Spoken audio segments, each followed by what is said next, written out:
सच्चाई काल्पनिक नहीं हो सकती, ना किसी कामना को सच कहा जा सकता है। सच कभी किसी का एजेंडा नहीं हो सकता। सच वही है जो है।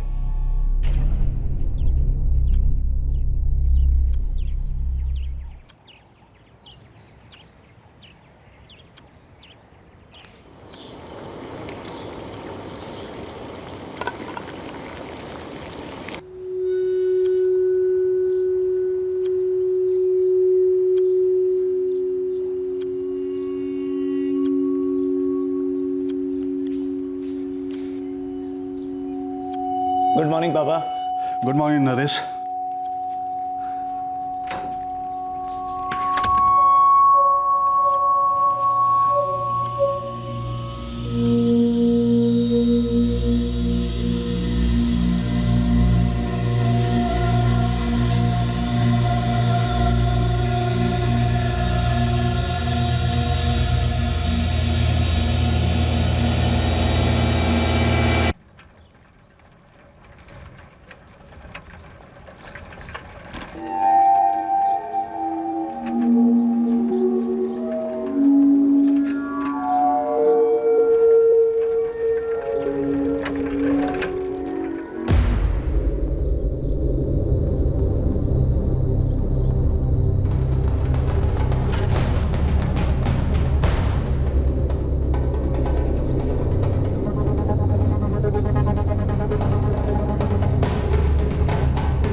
एक्सीडेंट कैसे हुआ ये मुझे नहीं पता।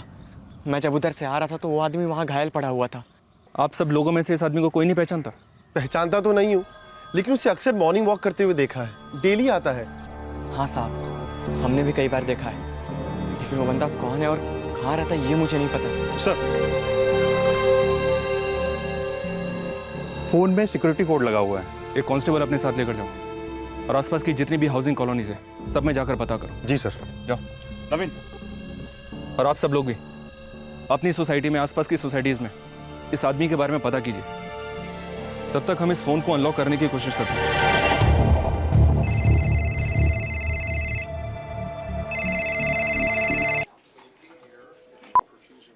हेलो, कौन बोल रहा है? नरेश कहाँ है? नरेश? आप नरेश की मदर बोल रही हैं? हाँ, तुम कौन? नरेश को फोन दो। मैडम, मैं सब इंस्पेक्टर ओमकार वर्मा बोल रहा हूँ। आपके बेटे नरेश का शायद एक्सीडेंट हुआ है। कैसे? नरेश हमें शंकर मार्ग पर बेहोश पड़ा हुआ मिला था। हम उसे यहाँ डीएन दामोदर हॉस्पिटल लेकर आए। अर्पिता, तेरे नरेश भैया का शायद एक्सीडेंट हुआ है। क्या? कैसे? कहाँ है नरेश भैया? कंडीशन बहुत क्रिटिकल है, सीवियर हेड इंजरी है। हेड इंजरी है इतना देखा मैंने डॉक्टर। शायद कहीं टकरा कर गिरा हो या फिर किसी स्पीडिंग व्हीकल से एक्सीडेंट हुआ हो। एक्सीडेंट तो बिल्कुल नहीं है। क्या? सर के पीछे किसी भारी चीज से वार किया गया बार बार, और फुल बॉडी पर जैसे जम के पिटाई के निशान भी है। ये अटैक है। अटैक? पर क्यों? किसने किया? देवेंद्र जी, फिलहाल तो हमें कुछ नहीं पता, लेकिन इस बात का हम पता लगा कर रहेंगे और बहुत जल्द। लेकिन कोई क्यों हमारे नरेश पर हमला करेगा? अब ये तो आप ही लोग बता सकते हैं हमें कि ऐसा क्या कारण हो सकता है जिसकी वजह से नरेश पर इस तरह से हमला किया गया।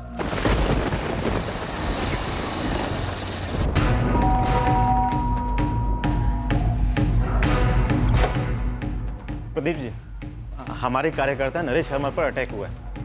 क्या? कहाँ? मॉर्निंग वॉक पे घेर लिया सालों ने, बहुत पीटा है उसे। कैसा नरेश? सीरियस है, डीएम दामोदर हॉस्पिटल में एडमिट है। एक काम करो, सारे कार्यकर्ताओं को इकट्ठा करो और हॉस्पिटल पहुंचो, हम आते हैं वहीं पर। सर, हम क्राइम सीन पर दोबारा आए हैं रीचेक के लिए। कोशिश करें पता करने की, किसी और ने शायद कुछ देखा हो। ठीक है ओमकार, लगे रहो, मैं हॉस्पिटल पहुंच रहा हूं। विक्टिम जन जागृति पार्टी का कार्यकर्ता है। उनके एमएलए प्रदीप जी का मुझे कॉल आया था। आरोपों की गोलियां चलने लगी है। प्रदीप जी, हमें भी बस उतना ही मालूम है जो पुलिस ने हमें बताया। शंकर मार्ग पर नरेश बेहोश मिला किसी आदमी को। उसी ने पुलिस को फोन करके बुलाया। देवेंद्र जी, हमारे बुजदिल अपोजिशन वालों ने अपनी औकात दिखाई है नरेश पे इस तरह हमला करके। लेकिन आप बिल्कुल चिंता मत करिए, नरेश पूरी तरह ठीक होकर वापस आएगा। प्रदीप जी, हमारी एक टीम शंकर मार्ग पर मौजूद है। वो लोग सबूत इकट्ठा कर रहे हैं। हमलावर प्रोग्रेसिव फ्रंट पार्टी के गुंडे हैं इंस्पेक्टर साहब। आप इनके लीडर रमाकांत दीक्षित को उठवाइए, ये उसके ही बंदों का काम है। जैसे ही नरेश को होश आता है हम उसका स्टेटमेंट लेंगे और तुरंत एक्शन लिया जाएगा। जब तक हमारे नरेश को होश आएगा और आप एक्शन लेंगे ना, तब तक रमाकांत एक्शन ले चुका होगा, भगा चुका होगा अपने बंदों को कहीं और। अभी मौका है, वक्त है, वेस्ट मत कीजिए। सर जी, क्या हुआ शब? नरेश नहीं रहा।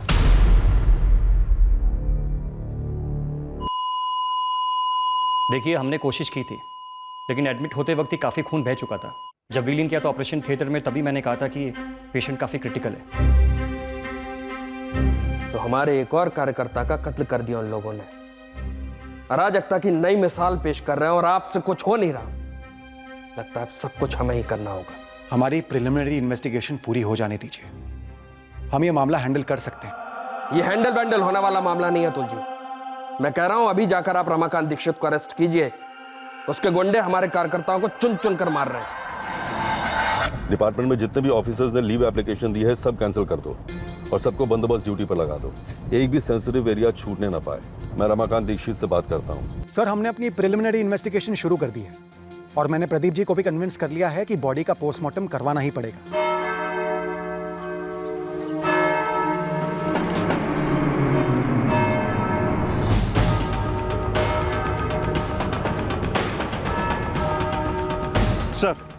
सर यही क्राइम सीन के पास से ये पत्थर मिला है। शायद इसी पत्थर से मारा होगा नरेश शर्मा को।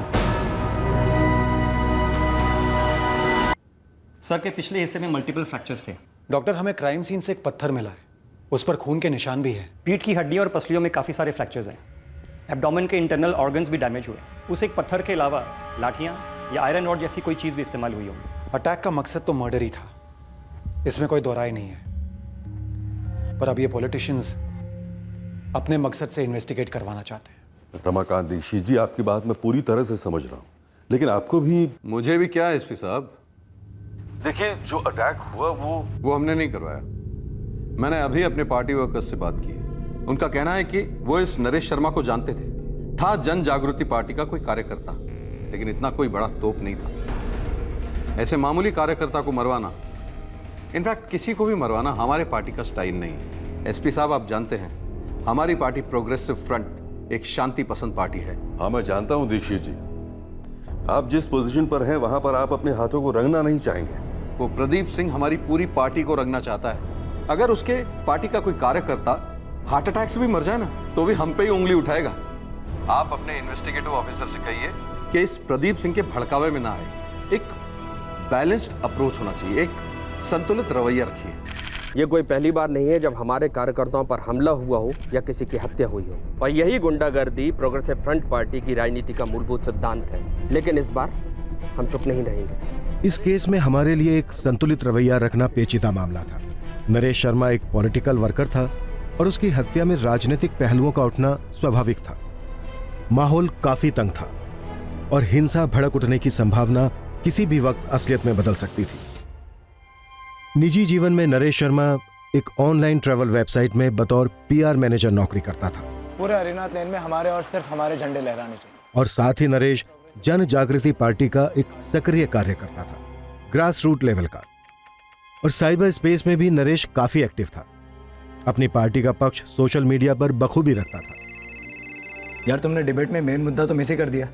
एक काम करो, मेरे बीच की पोस्ट चेक करो, फिर बात करते हैं। नरेश, मेरा हिसाब तो ये कहता है कि कम से कम 20,000 लोग तो आएंगे ही आएंगे। ग्राउंड का साइज देखिए, 20,000 लोग भी कम पड़ेंगे। 40,000 लोग जब ग्राउंड में जमा होंगे तो ही रैली ग्रैंड लगेगी। आपने दिल की बात छीन ली प्रदीप। ऐसे कमिटेड कार्यकर्ता की हत्या से बवाल तो मचना ही था।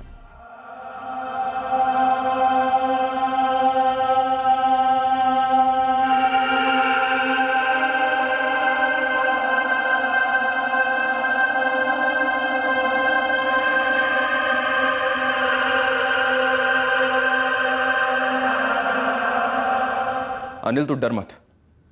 सीधे सीधे हमें बता दे तूने वहां और क्या देखा था। वो आदमी वहाँ बेहोश पड़ा था साहब, इतना देखकर मैंने आपको कॉल किया था बस। किसी को भागते देखा था वहां से? नहीं। किसी को कुछ फेंकते हुए देखा था, जैसे कि कोई पत्थर वगैरह? नहीं साहब, मैंने कोई ऐसा पत्थर वगैरह नहीं देखा। साहब मुझे तो लगता है ना कि मैंने आपको फ़ोन करके बहुत बड़ी गलती कर दी। तूने कोई गलती नहीं की, तूने जो किया एकदम सही किया। क्या सही किया साहब? अब सारे पॉलिटिक्स वाले मेरी जान के पीछे पड़ जाएंगे। कुछ नहीं होगा तुझे, बस तू हमें सच सच बता दे, तूने वहां और क्या देखा था? साहब खबरों का एक पत्ता तक नहीं हिल रहा है, किसने किया, कैसे निकल गए, कुछ पता नहीं चल रहा। और मॉर्निंग वॉक के वक्त भीड़ तो अच्छी खासी होती है, लेकिन लोगों की ऐसी पड़ी है, कोई मुंह नहीं खोल रहा है। ये रमाकांत दीक्षित की प्रोग्रेसिव फ्रंट पार्टी पे जो आरोप लगा रहे हैं प्रदीप जी, उसका क्या? प्रोग्रेसिव फ्रंट पार्टी के कुछ लड़कों को जानता हूं मैं सर, उनसे बातचीत हुई तो वहां भी सब लोग यही सोच रहे हैं कि इस नरेश शर्मा को किसने टपका दिया। सर, नरेश के क्रियाक्रम में तकरीबन 700-800 लोग थे। दबी दबी बदले वाली नारेबाजी भी हो रही थी। जन जागृति पार्टी वालों ने कल बंद का ऐलान किया है। उन्हें जो करना है वो करें, हम तैयार रहेंगे। ओमकार एक काम करो, शंकर मार्ग के आसपास जितने भी एस्टैब्लिशमेंट्स हैं, जिन जिन के पास सीसीटीवी कैमरास हैं, उनसे फुटेज निकलवाओ। हमला करने वाले या वालों की कोई ना कोई मूवमेंट हमें जरूर मिलेगी, और उसके बाद ही हम तय कर पाएंगे कि ये एक पॉलिटिकल मर्डर है या फिर कुछ और। एसपी साहब, प्रोग्रेसिव फ्रंट वाले एक भी बंदे को तो आप लोगों ने गिरफ्तार किया नहीं अब तक, और हमसे शांति की उम्मीद करते हैं। प्रदीप जी, अगर शांति नहीं रहेगी तो हम अपना काम कैसे करेंगे? आपका काम है सीधे सीधे जाना और रमाकांत दीक्षित को गिरफ्तार करना, वही तो किंगपिन है। आप लोग उसके मोहरों की तलाश में लगे हैं। रमाकांत दीक्षित को तो छूओगे भी नहीं आप लोग। देखिए, आप बिल्कुल निश्चिंत रहिए, जो भी इसके पीछे है हम उन्हें बख्शेंगे नहीं। एसपी साहब, यदि आप हमें न्याय नहीं दिला सकते तो हम न्याय छीन कर लेंगे। आर या पार होगा इस बार। एसपी साहब, बिना किसी ठोस सबूत के अगर आपने किसी भी कार्यकर्ता को गिरफ्तार किया तो उसके बाद जो होगा उसके लिए आप मुझे जिम्मेदार मत ठहराइएगा। किसी को अरेस्ट नहीं किया जा रहा है, महज क्वेश्चनिंग हो रही है। तो सिर्फ हमारे कार्यकर्ताओं की क्वेश्चनिंग क्यों हो रही है? मैं आपसे पहले भी कह चुका हूं, एक तो ये नरेश शर्मा हमारे लिए बहुत ही मामूली था, और दूसरी बात, हमारी पार्टी को बदनाम करने के लिए प्रदीप अपने भी आदमी तो मरवा सकता है ना। हम संभावना को टटोल रहे हैं दीक्षित जी। तो जब तक सारी संभावनाएं टटोली न जाए, आप मेरे किसी आदमी को छुएंगे नहीं। आप मेहरबानी करके हम पर इस तरह की शर्तें न डालें। हम कोई शर्तें नहीं डाल रहे हैं एसपी साहब, सिर्फ आपको याद दिला रहे हैं कि हमारी पार्टी प्रोग्रेसिव फ्रंट एक शांति पसंद पार्टी है। अगर इस हत्या का बेबुनियाद आरोप हम पर लगाया जाएगा तो ये न इस शहर के लिए अच्छा होगा और न ही आप लोगों के लिए।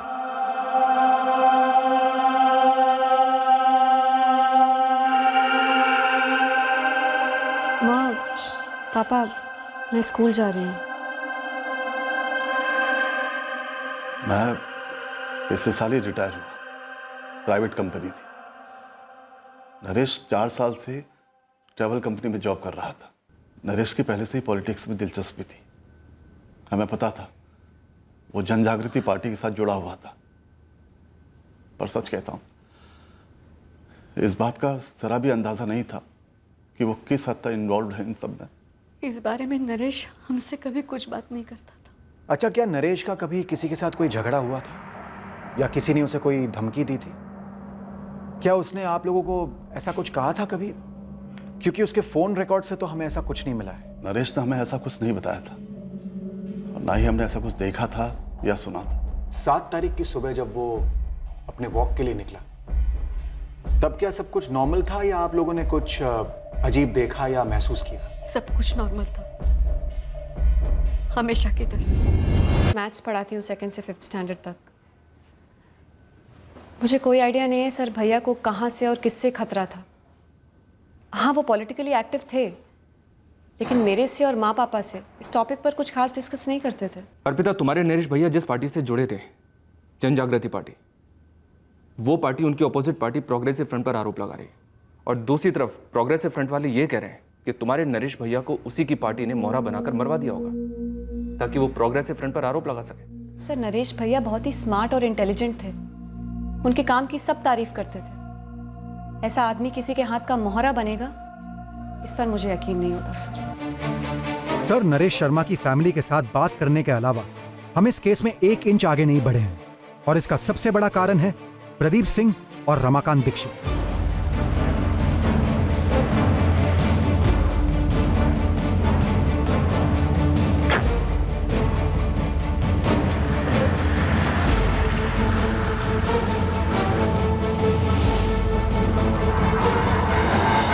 सर, हर रोज दोनों पार्टी के बाहुबली धमक जाते हैं और अपनी प्राइवेट इन्वेस्टिगेशन के बेसिस पर एक नई सस्पेक्ट लिस्ट थमा जाते हैं। और उनकी तसल्ली के लिए अगर हम 2-4 लोगों की क्वेश्चनिंग कर भी लेते हैं सर, तो भी 0 इन्फॉर्मेशन निकलती है। क्या आप लोग क्लियर है कि ये एक पॉलिटिकल किलिंग नहीं है? सर, हम दावे के साथ तब तक कुछ नहीं कह सकते जब तक हम इस इन्वेस्टिगेशन में डीप नहीं जाते, और हम तब तक डीप नहीं जा सकते जब तक हम पर ये पॉलिटिकल प्रेशर बना रहेगा। तो प्लान ऑफ एक्शन क्या है तुम्हारा?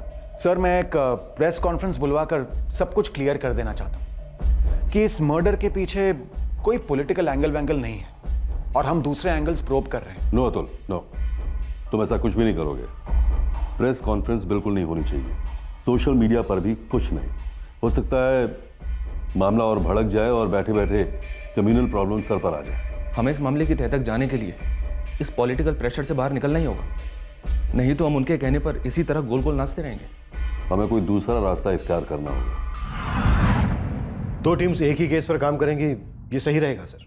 अभय, तुम और ओमकार एक साथ मिलकर इस केस के सारे एंगल्स को अच्छी तरह एक्सप्लोर करोगे। सर। अतुल, यू चूंकि तुम प्रदीप सिंह और रमाकांत दीक्षित के साथ डील करते आए हो, तुम उन्हें एंगेज करते रहो और देखो पॉलिटिकली कोई रिमोट सा भी एंगल बनता है या नहीं। Okay sir. इस तरह हम शहर में टेंशन को भी काबू में रखेंगे और केस में भी आगे बढ़ते रहेंगे। जिसने भी नरेश शर्मा को मार डाला है उस अटैकर को ट्रैक डाउन करके ही दम लेंगे। Alright sir.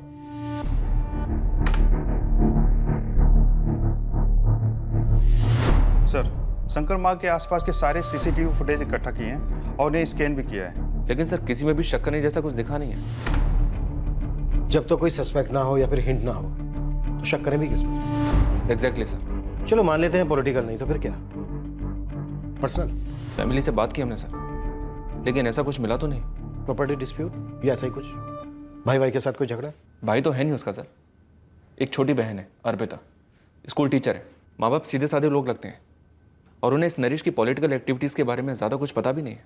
कि नरेश फुल टाइम पॉलिटिक्स करता था? No sir, part time. Full time job थी इसकी, firsttrip.com ट्रैवल वेबसाइट का PR मैनेजर था। हम ट्रैवल वेबसाइट से शुरू करेंगे। फैमिली के हर मेंबर की बैकग्राउंड चेक करो। शर्मा फैमिली के पड़ोसियों से नरेश की बहन अर्पिता के स्कूल से जानकारी इकट्ठा करो। हर जगह अपने बंदे लगा दो। कुरेद डालो वो सारी बातें जो शर्मा फैमिली अपनी जुबान से कभी नहीं बताएगी। अतुल साहब, ये दूसरी बार लिस्ट दे रहा हूँ आपको। पहली बार जब लिस्ट दी थी तब से लेकर अभी तक आपने कोई गिरफ्तारी नहीं की। हम एक एक से पूछताछ कर रहे हैं प्रदीप जी। यदि आपको लगता है कि रमाकांत दीक्षित की पहुंच बहुत ऊपर तक है तो ये समझने की भूल मत करिएगा कि हमारी नहीं है। राजधानी के कुछ धागे हमने अपनी भी मुट्ठी में रखे हैं। शहर बंद करने से यदि काम नहीं चलेगा तो हम धरना देंगे, और धरना से भी काम नहीं चला तो हम आमरण अनशन तक के लिए तैयार हैं। उसकी नौबत नहीं आएगी प्रदीप जी। सर, हमने तो जब से नरेश के बारे में सुना है तब से टोटल शॉक में है सर। संजीव, मैं तुमसे यह जानना चाहता हूं कि नरेश को किसी से धमकी मिल रही थी? उसे खतरा था किसी से? नरेश अपनी बातें शेयर करता था तुम्हारे साथ कुछ? नहीं सर, फ्रैंकली बताओ तो ऑनलाइन ही हमें नरेश का पॉलिटिकल साइड दिखाई देता था, क्योंकि उसके ज़्यादातर पोस्ट पॉलिटिकली होते थे। लेकिन संजीव, ये मर्डर साइबर स्पेस में नहीं, दिन दहाड़े हुआ है, मॉर्निंग वॉक के रास्ते पर, रियल लाइफ में, ऑफलाइन। नरेश अपनी प्राइवेट लाइफ काफ़ी प्राइवेट रखता था। इनफैक्ट हमें तो अभी जाकर पता चला कि वो ये पॉलिटिकल रैलीज वगैरह में पर्सनली जाता था। लेकिन एक बात नोटिस की थी मैंने सर, पिछले कुछ 2-3 महीनों से वो थोड़ा डिस्टर्ब सा रहता था। किस बात को लेकर? ए लक्ष्मी, इतने सालों से तू नरेश के यहाँ साफ सफाई कर रही है और तुझे उनके घर के अंदर की गंध नहीं मालूम? मैं हमेशा अपने काम से काम रखती हूँ। बाप देवेंद्र और बेटे नरेश के बीच कोई अनबन? नहीं। माँ बेटे के बीच कुछ? ना। भाई बहन के बीच? ना। हाँ, लेकिन बहन अर्पिता और उसके पति के बीच अनबन थी। तो ये नरेश की बहन अर्पिता शादीशुदा है? थी, अभी अलग हो गई है। अभी ये नाम वाम मत पूछना मुझसे, ये मुझे नहीं मालूम, मैंने तो उसे कभी देखा तक नहीं। सर, मैंने बोला ना, नरेश बड़ा ही प्राइवेट किस्म का आदमी था। ऑफिस में कोई लड़की वड़की का चक्कर? नहीं सर, अगर ऐसा कुछ होता तो ऑफिस में किसी न किसी को तो पता चल ही जाता। नरेश को तुमने कभी पूछा नहीं कि किस बात को लेकर वो परेशान है? पूछा था सर।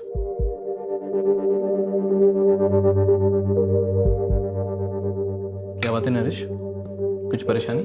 हाँ, नहीं तो कुछ दिनों से चुप चुप है। यार, आदमी थोड़ा कम बात करे तो कोई प्रॉब्लम होनी जरूरी है क्या? कुछ भी यार संजीव। सर, नरेश तब कुछ ऐसे पेश आया जैसे कि कुछ हुआ ही नहीं है, लेकिन कुछ बात जरूर थी जो वो बताना नहीं चाहता था। टेंशन? कैसा टेंशन? श्याम, तेरे से कुछ बोला था नरेश ने? नहीं प्रदीप जी, मुझसे कुछ नहीं। आप लोगों को कुछ ऐसा पता चला है जो अभी तक मैं नहीं जानता? मतलब रमाकांत के गुंडों ने कोई जानवर लेने की धमकी दी थी क्या? जी नहीं, हमने नरेश का ऑनलाइन रिकॉर्ड चेक किया था। वो काफ़ी पॉलिटिकल पोस्ट शेयर करता था, लेकिन कमेंट्स में हमने ऐसी कोई टेंशन वाली बात नहीं पढ़ी। लेकिन हमारे सुनने में आया है कि नरेश किसी बात को लेकर तो परेशान था, तो इसीलिए हम आप लोगों से पूछ रहे हैं कि क्या नरेश ने कभी आपसे ऐसी कोई बात कही थी? अगर उसने बताया होता तो उसकी परेशानी ज़रूर दूर करता। मसला कैसा भी होता वहीं का वहीं हैंडल होता। नरेश का किसी लड़की से चक्कर होता तो वो सबसे पहले हमें बताता। नरेश हर रोज मॉर्निंग वॉक पर जाता था, सेम टाइम? जी हाँ, उसी टाइम पे सालों से वो कभी नहीं छोड़ता। ठंड हो या बारिश, नरेश वॉक पे जाता ही जाता था। नरेश भैया की गर्लफ्रेंड? नहीं नहीं सर, अगर ऐसा कुछ होता तो वो सबसे पहले घर पे बताते। तो फिर नरेश किस बात को लेकर डिस्टर्ब रहा होगा? वही तो मैं भी सोच रही हूँ सर। अर्पिता, क्या नरेश को तुम्हारा और तुम्हारे पति धीरज का डिवोर्स खटक रहा था?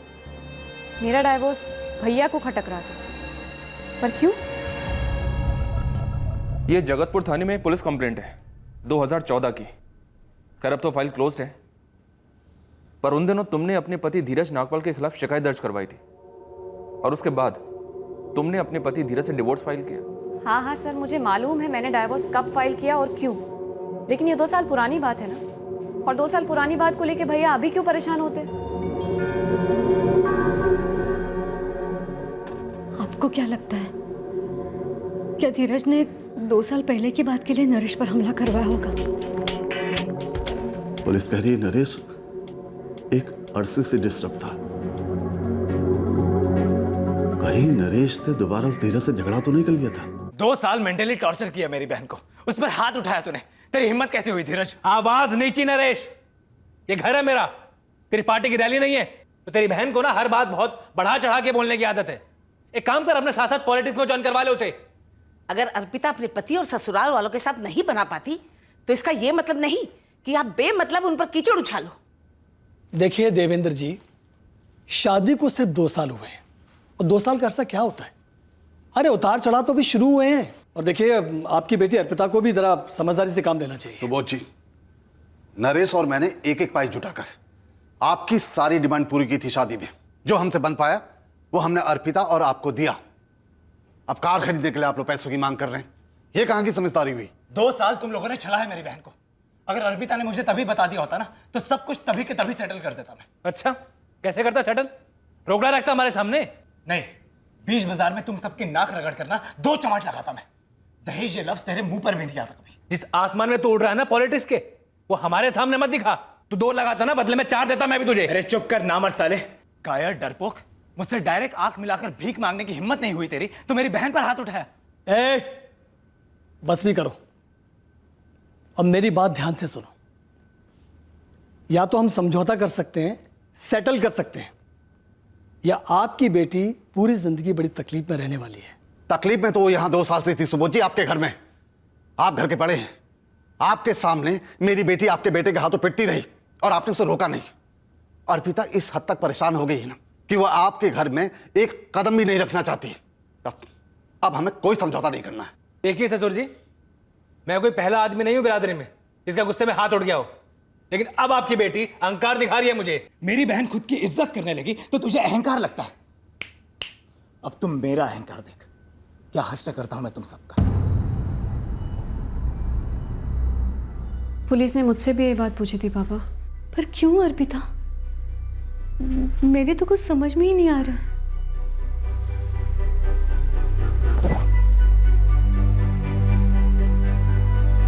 नहीं सर, मैं नरेश को 1 महीने पहले ही मिला था, तब तो उसने कुछ भी मेंशन नहीं किया था। हेमंत, तुम नरेश के बचपन के दोस्त हो? हाँ सर, ऐसा नहीं था कि हम लोग रोज़ मिलते थे। नरेश अपनी जॉब में बिजी, मैं अपनी में, लेकिन उसे इस तरह की कोई भी तकलीफ होती तो वो मुझे ज़रूर बताता। नरेश का एक्स बनोई धीरज नागपाल, उसका क्या कराया हो सकता है ये सब? धीरज और नरेश का झगड़ा भी हुआ था, नरेश ने धमकियां भी दी थी धीरज को। बोल नहीं सकते सर, लेकिन हाँ, नरेश को ज़बरदस्त गुस्सा आया था जब धीरज ने अर्पिता के ऊपर हाथ उठाया था। लेकिन दूसरी तरफ नरेश को अपनी बहन अर्पिता की शादी टूटने का दुख भी था। वो चाहता था कि डाइवोर्स ना हो। नरेश किस तरह का आदमी था?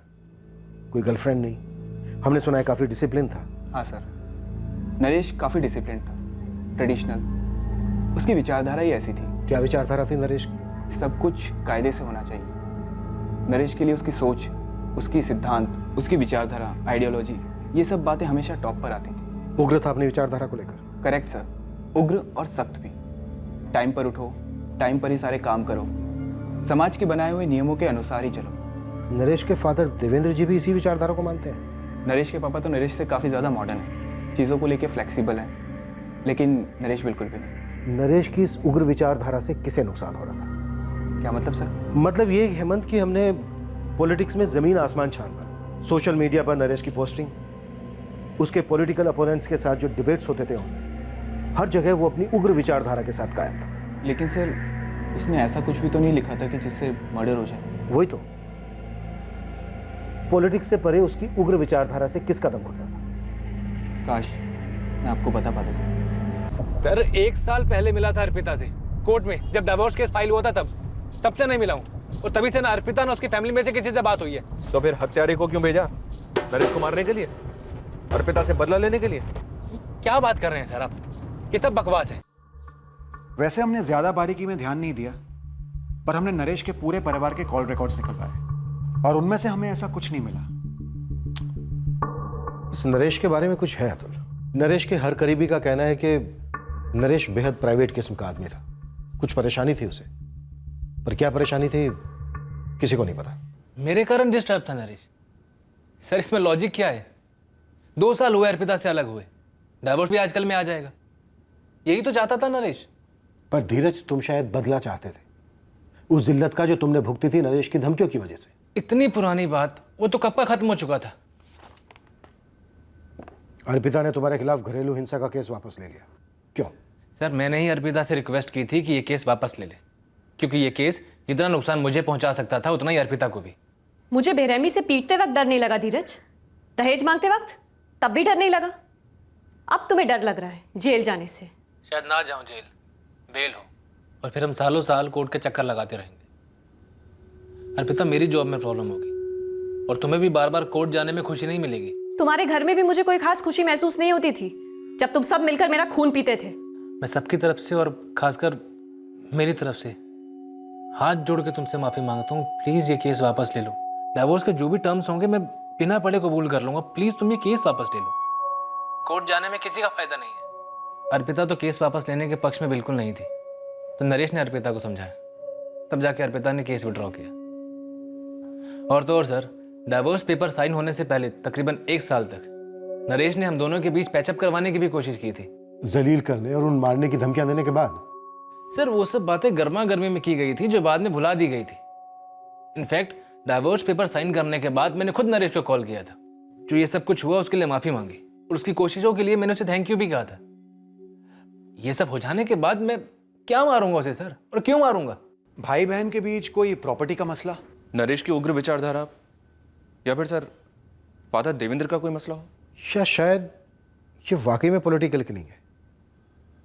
रमाकांत दीक्षित की थ्योरी कि प्रदीप सिंह ने खुद अपनी पार्टी के कार्यकर्ता नरेश को मरवा दिया ताकि प्रोग्रेसिव फ्रंट और रमाकांत दीक्षित पर ब्लेम आ जाए। ये दोनों पार्टियां, इनकी दुश्मनी बरसों की है। इनकी विचारधाराएं आपस में भिड़ती आई है और इनके कार्यकर्ता भी।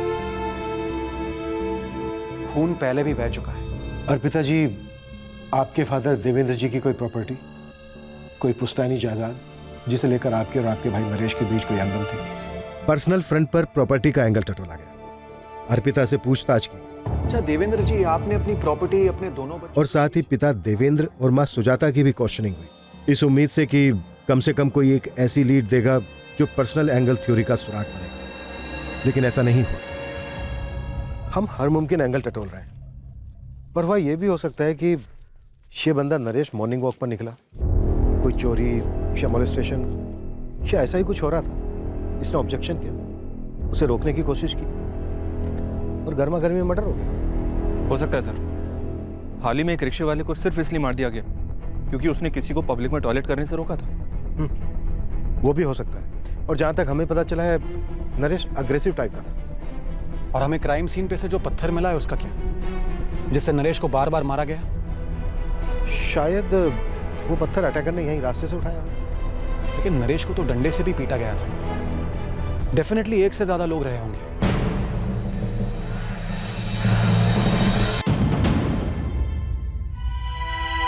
नरेश शर्मा मर्डर केस अब एक ऐसा अटैक का केस लगने लगा जो शायद रास्ते पर इत्तेफाक से किसी झड़प के कारण हुआ हो। ये हमलावर कौन थे, इसका राज इन्वेस्टिगेशन के पूरे 1 महीने बाद भी बना रहा। मॉर्निंग वॉकर से दोबारा से बात की गई, बार बार क्वेश्चनिंग हुई, साथ ही आसपास की सारी एस्टेब्लिशमेंट्स में भी क्वेश्चनिंग हुई, इस उम्मीद से कि कोई तो आगे आकर एक छोटा सा सुराग दे दे। अब पॉलिटिकल मर्डर होने की संभावना दोबारा से मजबूत लगने लगी, पर कोई ठोस सुराग हाथ नहीं लग रहा था जो किसी मास्टरमाइंड की तरफ इशारा कर सके। सर, फिलहाल दोनों पार्टीज अलग मसलों में बिजी हैं, टेंशन कम है शहर में, लेकिन केस वहीं 0 लेवल पर ही है। सर, हमें लगता है कि यह वाकई एक रैंडम सा अटैक था और हमलावरों की किस्मत अच्छी थी कि उन्हें किसी ने देखा नहीं। शायद ऐसा हुआ हो, लेकिन उन हमलावरों को अरेस्ट करना बेहद जरूरी है ऑफिसर्स, क्योंकि ये पॉलिटिकल पार्टीज के बीच की चिंगारी कभी बुझती नहीं है। पता नहीं कब पलटवार प्लान करेंगे ये जन जागृति पार्टी वाले। सर, वैसे तो हर पर्सनल एंगल को टटोला गया है, लेकिन एक सवाल का जवाब अभी तक नहीं मिला है। कत्ल के 2-3 महीने पहले से नरेश इतना परेशान क्यों था? ऐसा तो हो ही नहीं सकता कि किसी को जवाब मालूम ना हो। कोई जानबूझकर बोल नहीं रहा है, और यही शायद तुम लोगों की नीड है। बेहद प्राइवेट किस्म का था ये आदमी, नरेश शर्मा। इसकी लाइफ में बस 3 ही लोग थे, माँ, बाप और छोटी बहन अर्पिता। क्या उन तीनों के रास्ते का कांटा बन गया था नरेश? क्या वो तीनों नरेश को अपने रास्ते से हटाना चाहते थे? क्योंकि वो तीनों चुप हैं, राइट? ये खामोशी शायद कुछ कह रही है ऑफिसर्स। नरेश शर्मा के परिवार के तीनों सदस्यों को एक बार फिर रडार में लाया गया। उनकी हर मूवमेंट बारीकी से स्टडी की गई। इन तीनों का अलग अलग लोगों के साथ मिलने जुलने में से ही इस केस का पहला ब्रेक थ्रू सामने आया।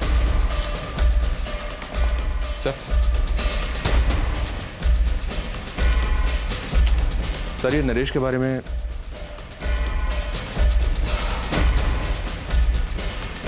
ओमकार, ये कैसे छूट गया हमसे? जी, मैं घर पर ही हूँ। अर्पिता जी, हम चाहते हैं कि आप अभी इसी वक्त हमारे थाने आ जाएं। क्या है ये? पढ़ लीजिए। मतलब क्या है सबका? क्या लिखा है?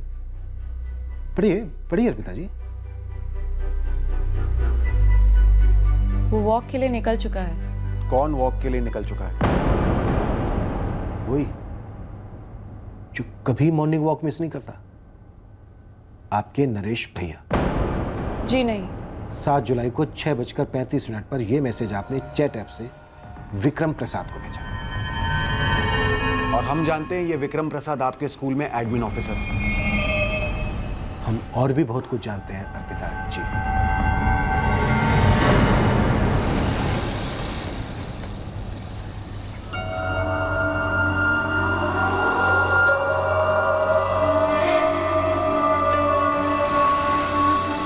सर, नरेश शर्मा के मोहल्ले के लोग कह रहे थे कि जब तक नरेश शर्मा जिंदा था तब तक ये विक्रम अर्पिता को कभी घर ड्रॉप करने आता नहीं था। अब आता है बिंदास, इसीलिए मुझे लगा कुछ होगा शायद। एक्चुअली सर, अर्पिता के फोन रिकॉर्ड्स में विक्रम का नंबर दिखा तो था, लेकिन विक्रम का लिंक नरेश के मर्डर के साथ होगा तब ऐसा लगा नहीं था। हमने पहले आपके चैट ऐप के डिटेल्स निकलवाए नहीं थे। तो कहिए अर्पिता जी, क्या वजह थी कि आपने ये इंफॉर्मेशन अपने स्कूल के एडमिन ऑफिसर विक्रम प्रसाद के साथ शेयर की कि आपके नरेश भैया सुबह 6:35 को वॉक के लिए निकलने वाले हैं, और उसके चंद मिनटों बाद ही आपके नरेश भैया पर जानलेवा हमला हुआ? सर, विक्रम प्रसाद को अरेस्ट कर लिया हमने। सर, विक्रम ने तो चुपचाप घुटने टेक दिए, लेकिन इसके छोटे भाई आशीष ने हल्की सी कोशिश की सुपरमैन बनने की, पर छोटी सी चेस के बाद वो भी हमारे हाथ में आ गया। देवेंद्र और सुजाता शर्मा को शौक लगा ये जानकर कि उनकी अपनी बेटी उनके बेटे की मौत का कारण है। एक बहन एक भाई के कत्ल के पीछे थी। नरेश शर्मा के मर्डर में दूर दूर तक कोई पॉलिटिकल एंगल नहीं था। धीरज ने वादा किया है अर्पिता, फिर कभी हाथ नहीं उठाएगा तुम पर। अपनी गलतियों को सुधारना चाहता है वो। कितनी बार कहूं नरेश भैया, मुझे धीरज के साथ एक और सेकंड नहीं बिताना। डाइवोर्स के लिए फाइल कर रही हूं मैं। नरेश, इस मामले में मैं अर्पिता के साथ हूं। पापा 2 साल कम नहीं होते, पूरे 2 साल अर्पिता ने चू तक नहीं की। क्यों नहीं बताया हमें कि क्या चल रहा था वहां पर? बात तब के तब सही कर देते, बात यहाँ तक पहुँचती ही नहीं। तो क्या मैंने कोशिश नहीं की एडजस्ट करने की? अरे मैं नहीं चाहती थी कि अपना दुखड़ा लेके मायके आऊँ। मेरी भी अपनी गरिमा है, इज्जत है, मैंने सहन किया। लेकिन जब बर्दाश्त के बाहर हो गया अपने घर आ गए। लेकिन आप सब पे बोझ नहीं बनूंगी मैं, अपने पैरों पे खड़ा होना है मुझे। अर्पिता, सिर्फ पैरों पर खड़ा होना काफ़ी नहीं होता। इस समाज में, बिरादरी में सर उठाकर खड़ा होना पड़ता है। इस डिवोर्स के बाद ना तुम्हारे लिए वो आसान नहीं होगा। भैया वो मैं अपना देख लूँगी, जो भी प्रॉब्लम्स आएंगी मैं उनके साथ डील कर लूँगी। ये जो तुमने स्कूल में जॉब पकड़ा है, सिर्फ ये बात साबित करने के लिए ना कि तुम अपने पैरों पर खड़ी हो सकती हो? हाँ और ना। हाँ इसलिए क्योंकि मैं अपने पैरों पर खड़े होना चाहती हूँ, इस घर में कुछ कंट्रीब्यूट करना चाहती हूँ। और ना इसलिए भैया क्योंकि मुझे आपको कुछ साबित वाबित नहीं करना है। मेरे लिए बस मेरी फ्रीडम, मेरी सेल्फ रिस्पेक्ट काफ़ी है। रिस्पेक्ट सबकी बनी रहेगी अर्पिता, अगर तुम धीरज के साथ सुलह कर लोगी। मैंने धीरज को डाइवोर्स पेपर्स भेज दिए हैं भैया। पेपर्स है, फाड़े जा सकते हैं, लेकिन रिश्ते इतनी आसानी से तोड़े नहीं जाते अर्पिता। और खासकर तब जब धीरज सुधर गया है, माफी मांग रहा है तुमसे। अर्पिता, समाज में शादी की ना अहमियत को समझो, अपने औरत होने के रोल को समझो। और तुम अपना घर बनाना चाहती हो या तोड़ना? भैया आप अपना लेक्चर, ये ज्ञान जाके अपनी पॉलिटिकल पार्टी की उन क्रांतिकारी औरतों को दीजिए, मुझे नहीं। उन्हें समझाइए औरतों का रोल वगैरह, लेकिन मेरे निजी मामलों से कोसों दूर रहिए। कोई विक्रम प्रसाद है, स्कूल में क्लरिकल पोजीशन पर जॉब करता है वो। कई बार अर्पिता और उसे मैंने साथ में देखा है। तो क्या हुआ बेटा? अर्पिता कुछ गलत नहीं कर रही है, उसकी निजी जिंदगी है। उसकी निजी जिंदगी है और हमारी कोई जिंदगी नहीं है। संस्कार वंस्कार कुछ नहीं है, इज्जत आबरू कोई मायने नहीं रखते। माँ, जिस तरह से होटल में बैठकर वो दोनों बात कर रहे थे ना, वीडियो बनानी चाहिए थी मुझे आप दोनों को दिखाने के लिए। मन तो कर रहा था कि वही 2 खींच के दूं।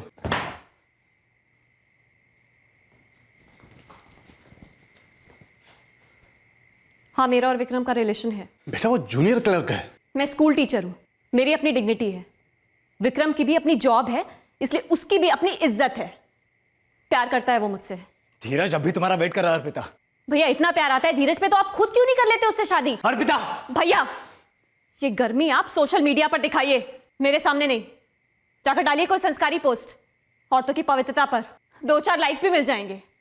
वहां जाके लिखिए वुमेन एम्पावरमेंट, वुमेन सेफ्टी की बड़ी बड़ी बातें, क्योंकि रियल में तो आपका नेचर टोटल ऑपोजिट है। मैं जो भी हूं, लेकिन एक बात साफ साफ सुन लो तुम, आज के बाद तुम विक्रम से कभी नहीं मिलोगी। देखो बेटा, अगर तुम धीरज के... सॉरी पापा, सॉरी माँ, मुझे समझाने से पहले आप अपने बेटे को समझाइए। समझाइए कि ना इंटरफेयर किया करे मेरी लाइफ में, प्लीज। मैं तंग आ गई हूँ रोज रोज की रोक टोक से। प्लीज मुझे मेरी जिंदगी जीने दीजिए, प्लीज। नरेश भैया की शक्ल देखना भी बर्दाश्त नहीं हो रहा था मुझसे। जब मेरी शादी धीरज के साथ फिक्स हो रही थी, तब पापा चाहते थे कि मेरी मर्जी सबसे ऊपर हो। पापा चाहते थे कि मैं और धीरज मिले, अगर मुझे पसंद आए तो ही बात आगे बढ़े। लेकिन भैया से ये बर्दाश्त नहीं हुआ। बहुत हंगामा किया उन्होंने, कहा कि अर्पिता को मिलने की क्या जरूरत है, सब ठीक तो है, बस जल्दी से फिक्स कर दो। लेकिन जब मेरे और विक्रम के रिश्ते को तोड़ने पर तुल गए, कुछ टूट सा गया मेरे अंदर। बस बर्दाश्त नहीं कर पा रही थी मैं। तो इस मर्डर का प्लान 7 जुलाई से काफी पहले बना था? जी।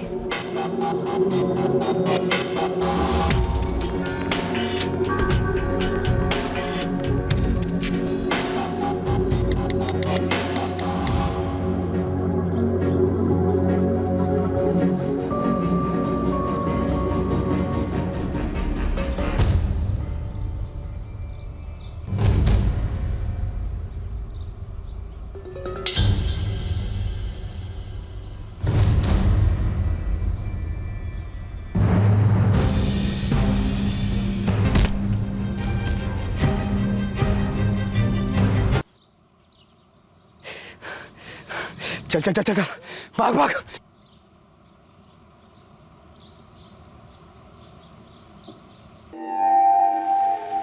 एक बार और सोच लो अर्पिता, मर्डर रिस्की होगा।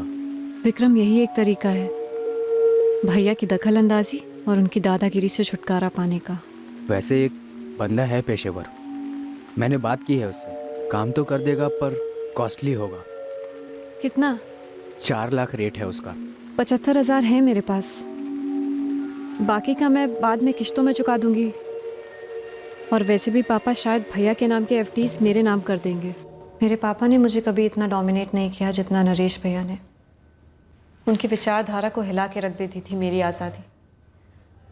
हमेशा मुझे ताना मारते रहते थे कि ये डाइवोर्स मेरी ज़िंदगी बर्बाद कर देगा। और जब मुझे विक्रम से प्यार हुआ, मैंने खुद उसे अपना लाइफ पार्टनर चुना, तो उनसे बर्दाश्त नहीं हुआ। इस विक्रम से तुम्हें सच में प्यार था या फिर अपने भैया को कुछ साबित करने के लिए ये सिर्फ एक मोहरा था? पता नहीं, शायद मोहरा था, शायद प्यार था। प्यार तो बिल्कुल नहीं था, और मोहरा तुम बनाई गई अर्पिता। इस विक्रम ने किसी पेशेवर से बात नहीं की थी तुम्हारे नरेश भैया को मारने के लिए, बल्कि इस विक्रम ने इसके छोटे भाई आशीष ने मिलकर मारा तुम्हारे नरेश भैया को। और जो पैसे तुमने दिए थे विक्रम को, वो पैसे ये एक फ्लैट में इन्वेस्ट करने जा रहा था। कसम से बोल रहा हूँ सर, कोई सुपारी किलर नहीं था। मैंने और आशीष ने मिलकर ही अर्पिता के भाई नरेश को मारा था। हे आशीष, बोलना। अर्पिता तुम्हारे साथ रहने के लिए अपने भाई को मरवाना चाहती थी और तुमने उसी को धोखा दिया। मुझे नहीं लगता अर्पिता सिर्फ मेरे साथ रहने के लिए अपने भाई को मरवाना चाहती थी। हाँ, वो अपने आप को अपने भाई की रोक टोक से फ्री करना चाहती थी, और मुझे मौका मिला थोड़े पैसे बनाने का। ये कहना था विक्रम का कि वो भी सीरियस नहीं था तुम्हारे लिए। पर तुम्हें एतराज ना हो तो एक सवाल पूछूं। तुम एक बुरी शादी से बाहर निकली, सही किया, अपने पैरों पर खड़ी हुई, बहुत सही किया। फिर ये इतनी बेवकूफी वाला कदम क्यों उठा बैठी? अपने पिता का घर छोड़कर अपना खुद का नया घर बना सकती थी, विक्रम के साथ या फिर उसके बिना। घर बदलने से क्या रिश्ता बदलता सर? क्या गारंटी थी इसकी कि वो मेरे नए घर आके कोई रोक टोक नहीं करते? एक नंबर के दोगले आदमी थे वो सिग्नेचर कैंपेन्स, मोमबत्ती वाले मोर्चे, औरतों पर हुए जुल्मों पर आक्रोश, सिर्फ सोशल मीडिया और प्रेस के लिए थी ये सारी बातें। लेकिन असल जिंदगी में बहुत छोटे दिल और बड़े ईगो वाले थे नरेश भैया। देवेंद्र जी, सुजाता जी, दोनों बहन भाई के बीच के मतभेद को लेकर आप दोनों के मुंह से एक शब्द तक नहीं निकला। हमें लगा हर घर की कहानी है ये। कहानी ही मोड़ लेगी, हमने कभी सोचा भी नहीं था। हमने तो हमेशा दोनों को बराबर प्यार किया, कभी भेदभाव नहीं किया, उनकी जिद भी कबूल की, उनका गुस्सा भी कबूल किया।